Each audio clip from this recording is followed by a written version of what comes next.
Cold underscore open, you've given your sister thousands. Rent, bills, even her medicine. Then you find out the truth. The money wasn't for rent at all. This is a story about love, lies, and the moment you realize helping might be the worst thing you can do. She's 24, always broke, always crying in the middle of the night. Quits jobs on a whim, takes loans for nonsense, then calls you in tears. You've covered rent, credit cards, medicine, anything she claims she needs. Your mom pressures you, without family, she'll be completely lost. So you keep giving. Inciting underscore incident 2 weeks ago, your friend sees her at the arcade, playing slot machines for almost an hour. Just the day before, she told you she had no money for rent. When your friend asks, she snaps, "Mind your own business." Then begs him not to tell you. He tells you anyway. Attempts underscore to underscore resolve, you call her. No yelling. Just one question, are you gambling? She flips out, accuses you of spying, controlling her, says she's not a child. Never answers the question. That night, you decide, no more cash transfers. Only groceries, specific bills, job help. Nothing she can turn into chips. Midpoint underscore reveal she's behind on rent. Landlord's threatening eviction. Your mom calls daily, you're pushing her to the brink. And you? You feel guilty. Because if she gets kicked out, she'll move in with your mom, and they can't stand each other. You also suspect addiction, not just stupidity. But then you remember, while you were working to pay your own debts, she was lying. Months of it. Second underscore escalation, she texts you, "I need 500 or I'm homeless." You don't answer. She calls your mom, who calls you, "This is on you." You block her number. Not out of anger, out of exhaustion. The day before eviction, she shows up at your door. No drama, no tears. Just, "I won't ask for money again." You let her stay on your couch for 3 nights. Then you drive her to a rehab intake. She's quiet the whole ride. You ask if she's scared. She says, "I'm scared of what happens if I don't." Aftermath 6 months later, she's working part-time at a diner, saving tips in a jar. You send her a job ad for a better shift. She texts back, "Thanks, but I'm good." You don't push. Moral underscore debate, was it cruel to cut her off? Or was it the only way to save her? You gave until it hurt. Then you stopped. Now she's alive. But at what cost to you? To her? Specific underscore judgment underscore CTA, would you have kept giving? Clearer timeline, the story began 2 years ago, when your sister, 22 at the time, moved out of your parents' house for the first time. She landed a job at a call center, but within 3 months, she quit, claiming her boss was toxic. That's when the requests for help started. First, it was $200 for gas and groceries. Then $500 for a security deposit on a new apartment. Then $800 to cover rent because her new roommate ghosted her. You gave it, believing her. She was your little sister, after all. By the time she turned 23, the pattern was set. She'd call you at 2 a.m., voice shaking, saying she was about to be locked out, her electricity cut off, or that her car was getting repoed. You'd wire money, sometimes $1,000 at a time, without question.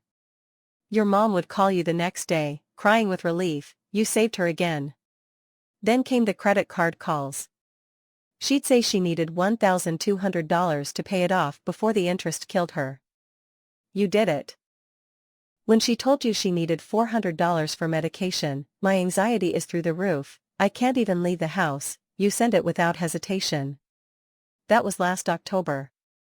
The slot machine sighting was 2 weeks ago. Today, she's facing eviction. Reconstructed dialogue phone call between you and your sister, the day after your friend's report, you, "Hey. Can we talk about something?" Sister, hesitant, "What's up?" You, "I need to ask you something straight. Are you gambling?" Silence. Then, sister, "What?" "No." "Why would you even?" You, "Because a friend saw you at the arcade yesterday. Playing slots." Sister, sharp, "He's lying." Or he's confused. I was there, but I wasn't playing. I was just, you, sitting there for an hour? Watching? Sister, it's none of your business. You're not my dad. I'm not saying I am. I'm just asking if the money I sent, sister, yelling, you think I'm stupid? You think I don't know how to handle my own life? You've been giving me money for years, and now you're accusing me of, I'm not accusing. I'm asking. Sister, well, ask yourself this, if I was gambling, would I be calling you at 3 a.m. crying about rent? Would I beg you for help with medicine? You think I'd lie to my own sister? She hangs up. You stare at your phone. The screen says call ended. You don't call back. 3 days later. Your sister texts you, sister, I need 500 or I'm homeless. You don't respond. An hour later, your mom calls. Mom, she's crying. She says you won't help her. Mom, I can't keep doing this. Mom, you can't just abandon her. She has nowhere else to go. She has rehab. She has a job. Mom, she has nothing. And it's your fault. You hang up. You block your sister's number. You don't sleep that night. The day before eviction. Your doorbell rings. It's her. She looks exhausted. No makeup. No tears. Just empty. Sister, I won't ask for money again. You let her in. She sleeps on your couch for 3 nights. On the 3rd morning, you drive her to rehab. The whole ride, she doesn't say a word. You ask if she's scared. Sister, I'm scared of what happens if I don't. You're doing the right thing. She nods. You park. You walk her to the door. She turns to you. Sister, thanks. You hug her. It's the first time in years she's initiated contact. You feel her shoulders shake, just once. Then she lets go and walks inside. Evidence details your friend's testimony. He sent you a photo of your sister at the arcade, time-stamped 4:17 p.m. the day she told you she had $20 left and no way to pay rent. The receipt from the slot machine, $120 spent in one session, was visible on the screen. She tried to delete it, but he took a screenshot before she could. Bank records, over 18 months, you transferred $24,750 to her account. During that same period, she withdrew $23,100 in cash, $1,800 of which was on days she claimed she had no money for food. Credit card statements show $4,200 in gambling-related charges, casinos, online betting sites, in the past year alone. Rehab intake form, she admitted to compulsive gambling starting 2 years ago, triggered by stress after losing her first job. She estimated she'd lost $15,000 in that time. Your sister's own words, in a voicemail you found on your phone after blocking her, she called from a different number. She said, I know I messed up. But I didn't know how to stop. I was ashamed. I still am. I needed help. Not money. Help. Family reaction section. Your mom, she's furious. She calls you daily, accusing you of abandoning your own blood. She says you're cold-hearted, that you're just like your father, a dig she's used since you were a kid. She even tried to get your dad to intervene, but he refused. She's 24, he said. She's got to stand on her own 2 feet. Your dad, he's quiet. He doesn't approve of the gambling, but he doesn't think cutting her off was the answer. He says, you gave her a crash course in reality. That's not always a bad thing. He also admits he's relieved she's in rehab, at least now she's getting real help. Your aunt, mom's sister, she's the only one who understands. She had a gambling problem in her 30s and went through rehab herself.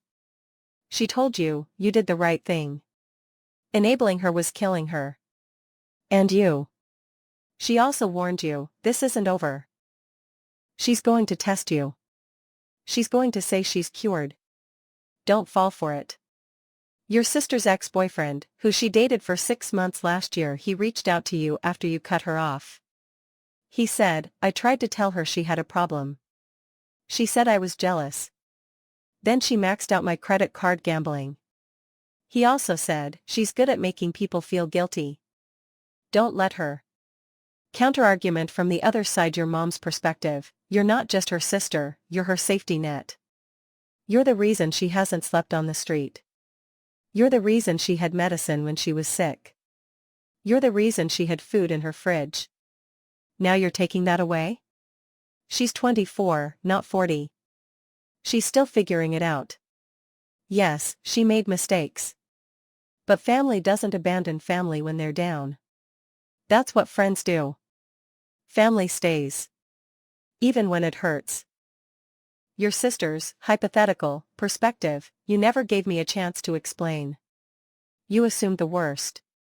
You judged me. I was in pain, I was drowning, and you threw me a lifeline. Then you yanked it away. You say you did it to save me, but what if you just made it worse? What if I spiral now because I have nothing? What if I lose everything because you stopped believing in me? Societal perspective, comments from the Am I the Asshole thread. Some people say you're NTA, not the asshole, because enabling addiction is cruel. Others say you're TA, the asshole, because blood is thicker than water, and you should have found another way, therapy, an intervention, something.